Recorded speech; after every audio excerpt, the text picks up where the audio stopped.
जय जगन्नाथ। आमे आगु पढ़ी नूतन राज्य पुनर्गठन पंचम अध्याय इतिहास पंचम अध्याय राजनीति विज्ञान प्रथम अध्याय राजनीति विज्ञान प्रथम अध्याय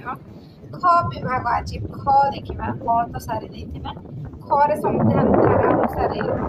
3 धारा अनुसार कौन रही केमिति पुनर्गठन होती से विषय रे आलोचना करवा है। संविधान धारा 3 विशेष भाव गुरुत्वपूर्ण आम जो संविधान रे धारा धारा गुड़ाक अच्छी से धारा मानक मध्य 3 धाराटी बहुत गुरुत्वपूर्ण। यही धारा रे सूचित व्यवस्था अनुसार संसद आईन प्रणयन द्वारा कौन कौन रहा कौन सी राज्य किसी अंचल अलग करी बा दुई बा ततोधिक राज्य को राज्यर किसी अंचल को मिश्रण करी नूतन राज्य सृष्टि करि परिबो। ता सहित कौन सी राज्यर आयतन को वृद्धि करिवार बा ह्रास करिवार मध्य ता पाखरे क्षमता रही। कौन सी राज्यर परिसीमा परिवर्तन करि परिबो। कौन सी राज्यर नाम मध्य परिवर्तन करि परिबो। एही परिप्रेक्षी रे कहा जायछि जे आवश्यक विषय सूचित करी राष्ट्रपति प्राक सुपारिश मिलवा परे संसदर जे कौनसी सदन रे एक चिठा आईन आगत करा जीवो। तापरे रहिला राष्ट्रपति निजर सुपारिश देवा पूर्वरु प्रक्त चिठा आईन को संश्लिष्ट राज्य बा राज्य मानकर विधान मंडल को प्रेरणा करी उक्त सदनर आवश्यक मतामत निर्दिष्ट समय मध्य जानी पारिबे। अवश्य राज्य विधान मंडल मतामत ग्रहण करने राष्ट्रपति बाध्य नुहंती। से कौन राष्ट्रपति बाध्य नहेले मन इच्छा हेले करेंगे है। संक्षेप कहले जदि संक्षेप आम कह राज्य पुनर्गठन संपर्कित आईन प्रणयन करने क्षमता आवश्यक संविधान शासन क्षमता ता सहित संसद हाथ में न्यस्त एवं संसदर उभय सदन ए संपर्कित आईन प्रणयन करें। अद्यावधि नूतन राज्य गठन और राज्य पुनर्गठन क्षेत्र में उल्लिखित पद्धति अनुसृत अच्छी। देख कौन कौन से पद्धति गुड़िक 1956 मसीह राज्य पुनर्गठन आईन बल राज्य मानकर चतुर्सीमा परिवर्तन पूर्वक 14 गोटी राज्य रही 6 गोटी केन्द्र शासित अंचल पुनः गठित होता है। तापर द्वितीय कौन बॉम्बे राज्य पुनर्गठन आईन प्रथम कौन 1956 मसीहा जो राज्य पुनर्गठन आईन रहा से कौन कौन है मन पड़ा चतुर्सीमा परिवर्तन पूर्वक 14 गोटी राज्य परिवर्तन करागला एवं 6 गोटी केन्द्र शासित अंचल परिवर्तन करागला। तापरे नेक्स्ट 2 नंबर को आसला बॉम्बे राज्य पुनर्गठन आईन रे 1966 मसीह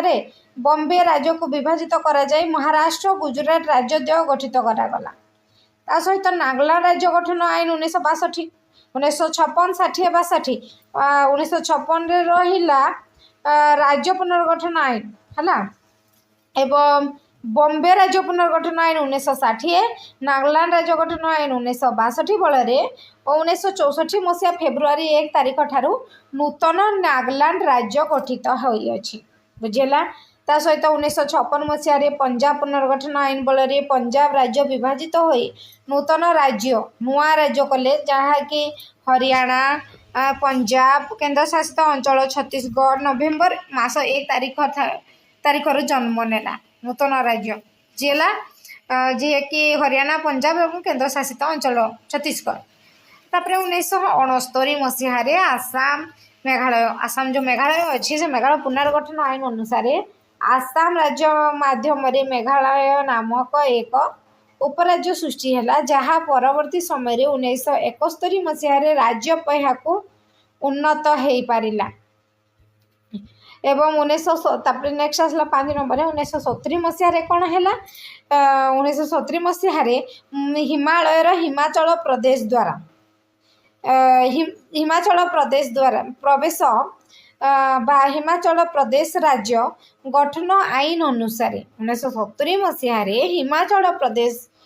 गठन आईन अनुसार कौन है पूर्वर केन्द्र शासित अंचल थिबा हिमाचल प्रदेश राज्य पहा को उन्नत हो पारा एवं 1971 मसीह उत्तर उत्तर पूर्वांचल राज्य पुनर्गठन आईन अनुसार कौन कौन रहा मणिपुर त्रिपुरा मेघालय राज्य पहा को उन्नत होगा सहित अरुणाचल प्रदेश मिजोराम को केन्द्र शासित अंचल मान्यता करागला एवं 1971 मसीह केन्द्र शासित अंचल मान्यता पाई मिजोराम 1986 मसीह राज्य पहा को उन्नत होइछि एवं 8 नंबर रहा 1986 मसीह पूर्वर केन्द्र शासित अंचल थिबा अरुणाचल प्रदेश एक राज्यर मान्यता पाइला 1987 गोवा राज्य पुनर्गठन आईन बल 1987 मसीहा मे मास 30 तारीख ठारू पूर्वर केन्द्र शासित अंचल गोवा एक राज्यर मान्यता पाइला ता सहित दामनम्बम डियू पूर्वपरी केन्द्र शासित अंचल होई रहीगला। 10 नंबर रहा मध्य प्रदेश रु अलग करा जाय किछि अंचल को नहीं मध्य प्रदेश राज्य पुनर्गठन आईन 2000 बल 2000 मसीहा नवेम्बर मास 1 तारीख रु छत्तीसगढ़ राज्य गठित है आमको मन रखा पड़ो केबे छत्तीसगढ़ राज्य गठित होता 11 नंबर कौन आसला उत्तर प्रदेश राज्य पुनर्गठन आईन बल कौन है उत्तर प्रदेश रु किछि अंचल को अलग करागला 2000 मसीहा नवेम्बर मास 9 तारीख रु उत्तराखंड राज्य गठित होगला बुझिल ना नहीं। तापरे 12 नंबर है 2000 मसीहा नवेम्बर 15 तारीख रु बिहार पुनर्गठन आईन 2000 बल बिहार रो किछि अंचल को नहीं गठन करा जायछि जहाँकि झारखंड राज्य बुझेला केमी कह जाइथिला ना बलपूर्वक जो संविधान धारा 3 अनुसार संविधान धारा 3 बहुत गुरुत्वपूर्ण से धारा अनुसार किछि अंचल लोक को किछि अंचल लोक संगे मिसे दिया जाए एवं भाग कर दिया जाए किछि राज्य मध्य गठन हो पारि पारिबो ठीक केमिति सेही बल रे केमिति राज्य गुड़िक गठन हो पारि हमको मन रखा पड़ो है ता सहित 2014 मसीहा जून 2 तारीख आंध्र प्रदेश पुनर्गठन आईन 2014 अनुसार आंध्र प्रदेश को विभाजित कर तेलंगाना राज्य गठित है देखल ना नहीं। तापर 2019 मसीहा अक्टोबर 31 तारीख में जम्मू और काश्मीर राज्य पुनर्गठन आईन 2019 अनुसार जम्मू काश्मीर विभाजन कर जम्मू और काश्मीर लखात नामक 2टी केन्द्र शासित अंचल भाव गठन करागला यह फल काण है यह फल देश में राज्य संख्या 29 रु 28 को कमीगला एवं केन्द्र शासित संख्या 7 रु 9 को वृद्धि पाइला बुझेला 7 रु 9 को वृद्धि पाइला तापर आम देखा देख आम देश राज्य संख्या केते है 29 है एवं 29 रु जहाँफल कमीगला 29 थिला गठन हो 29 थिला कमी कमी कमी कमी 28 है एवं केन्द्र शासित अंचल संख्या 7 हो गला एवं 7 थिला 7 रु 9 को वृद्धि हो गला बुझेला ना नहीं 7 रु 9 को वृद्धि हो गला एबे आम देश राज्य संख्या 28 केन्द्र शासित अंचल संख्या 9 हाँ तापर केतेक राज्य एवं केन्द्र शासित अंचल परिवर्तन होगा कथा आम जाना 1968 मसीहा मद्रास राज्य नाम परिवर्तन आईन बल कौन हो मद्रास राज्यर नूतन नाम हो तमिलनाडु है 1968 मसीहा मद्रास राज्य नाम परिवर्तन होगी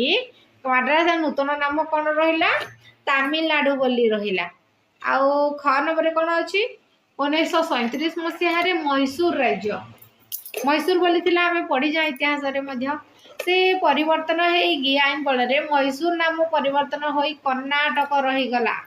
मैसूर नाम परिवर्तन होगी कौन रहा कर्णाटक है मन रखा पड़ो आमको ता सहित नंबर देख पूर्वर लाकाड्यू पूर्वर लाकाड्यू बोली गोटे थिला से लाकाड्यू निमिकय बा आमेनिडीबी द्वीपपुंजर नाम 1973 मसीह परिवर्तन होई ताहा लाक्षाद्वीप नाम नामित कराला एवं 2021 मसीह संशोधन आईन करा जाई ओडिशा ओरिशा लेखा होतला जेहेतु आमर ओरिशा ओरिशा रो ओरिया करागला बुझेला ना नहीं केते 2011 मसीहा संशोधन आईन प्रणयन करा जाय ओडिसा रु ओडिया करागला शब्द परिवर्तन होई यथाक्रमे ओडिशा एवं ओडिया होई अछि एबे मध्ये हला ताले आमे केतरा पॉइंट हमको ने देई जे हमको मन रखबा को पड़िबो 1961 मसीहा डिसेंबर मास 19 तारिख दिन काना हला गोवा आउ दामन दीव भारत रे मिसी गला या पूर्वर दीर्घ 450 वर्ष धरि अंचल पोर्तुगाल अधीन रे थिला भारत सहित मिसिबा परे संविधान संशोधन आईन बले रे उल्लेखित अंचल प्रथम एक केंद्र शासित अंचल मान्यता पाइला केंद्र शासित अंचल भाबरे मान्यता पाइला 1987 मसीहा रे केवल गोवा एक राज्यर मान्यता पाइला दामन दीव पूर्व परी केंद्र शासित अंचल भावे रही आसला फरासी मानक अधीन रे थिबा पंडिचेरी कारिकल माहे यूनाम अंचल भारत रे मिसी जाए 1962 मसीहा डिसेंबर मासरे चतुर्थ संशोधन संविधान संशोधन आईन अनुसार पंडिचेरी बा पदुचेरी एक केंद्र आम ऑलरेडी पढ़ी जा आ सब गुड़े पढ़ी सारी जा जेहेतु मोर आशा वीडियोटी तुम मानक बहुत भल लगी लाइक करो शेयर करो कमेंट करो जय जगन्नाथ।